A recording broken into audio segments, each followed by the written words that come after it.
So the Oklahoma Oral History Research Program was founded in 2006 with the goal of documenting the history of not only OSU but the state of Oklahoma. And one of our early projects, which launched in 2008, was the Oklahoma Centennial Farm Families Oral History Project.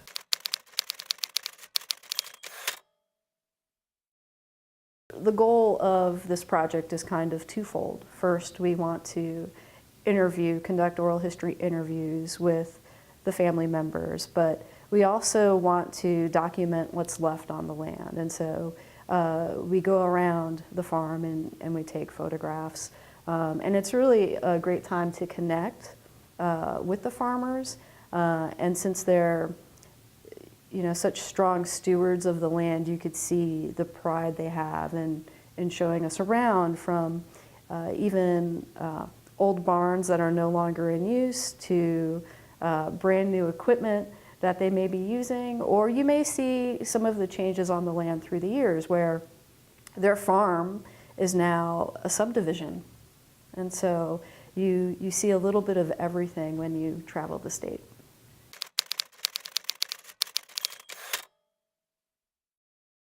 I think we're fortunate in Oklahoma because it's a young state. But it's still important to have those memories and record history that you may not be able to find in books or on Wikipedia.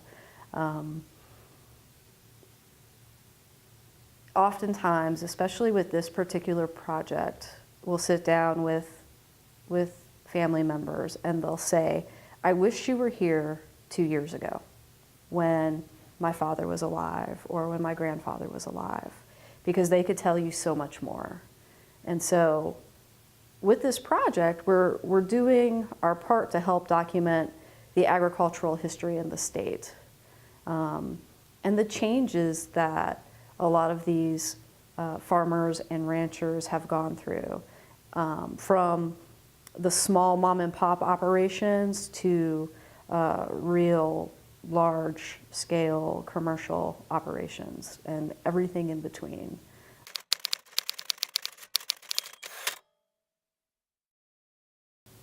It's important to document these stories, but there's also a flip side. It's important to make these stories accessible, and with this project and with all of the oral history projects, that's the end goal, is making this material accessible online in a format that others could see and use and digest and explore. It's a goal of the Oklahoma Oral History Research Program, and all of these interviews, it takes, I always say, and it's not necessarily true, like the interview is kind of the easy part, and the processing in the background that happens after the interview ends, that's the long, hard part. It takes a lot of time to process interviews and then make them accessible online. But that's the end goal, and that's what we do.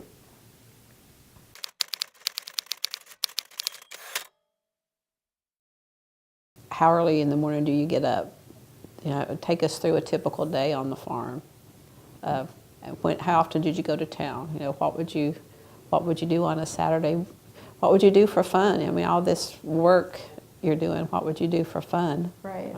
So that's that culture aspect too of the How did you farm life. How did you get your goods to market? A lot of these small towns had a farm to market road, and if you drive down some of these dirt roads, you'll see sometimes farm to market, and you're like, oh, I know exactly what that is. But yeah, it wasn't all farm. It was, well, how many movie theaters did Crescent have?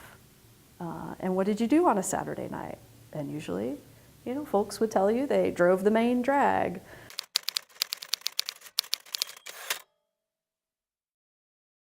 So it's about farming, but with farming, you have family life, you have business, church life. so many other factors. You have the impact of extension agents and home demonstration agents. You have quilters. You have canning. You have all kinds of stuff going on. Crop insurance salesman. Crop insurance salesman, yeah.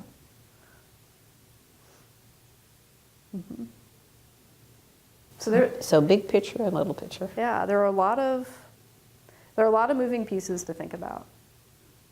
And you know, again, it depends on where you're going and what you could learn about the city in advance.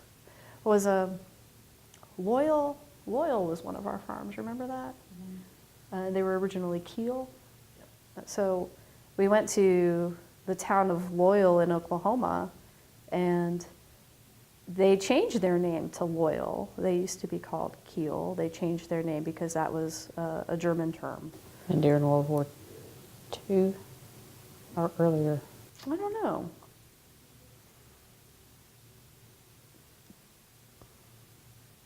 But the family brought out photographs of kind of the town, and you could see how the signs were like on the shops.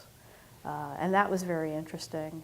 Just getting some of that history that you may not have known before you even showed up, too. And some their property was divided when Interstate 35 came through, so you've got some stories about how that impacted the farm itself. Eminent domain. And some Route 66 stories, too, with farms. And there are also stories of people who migrated from Oklahoma to California during the 1930s and who may have returned after the Depression ended. And so, you know, we have stories of people who they didn't go. They just stayed, and they did the best they could.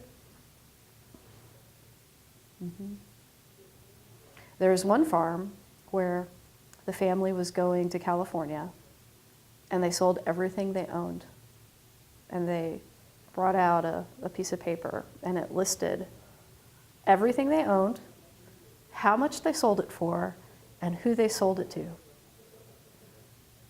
And that's your life, you know? So many plates, so many dishes, like household goods to equipment outside. And that family eventually returned back to the land, but yeah.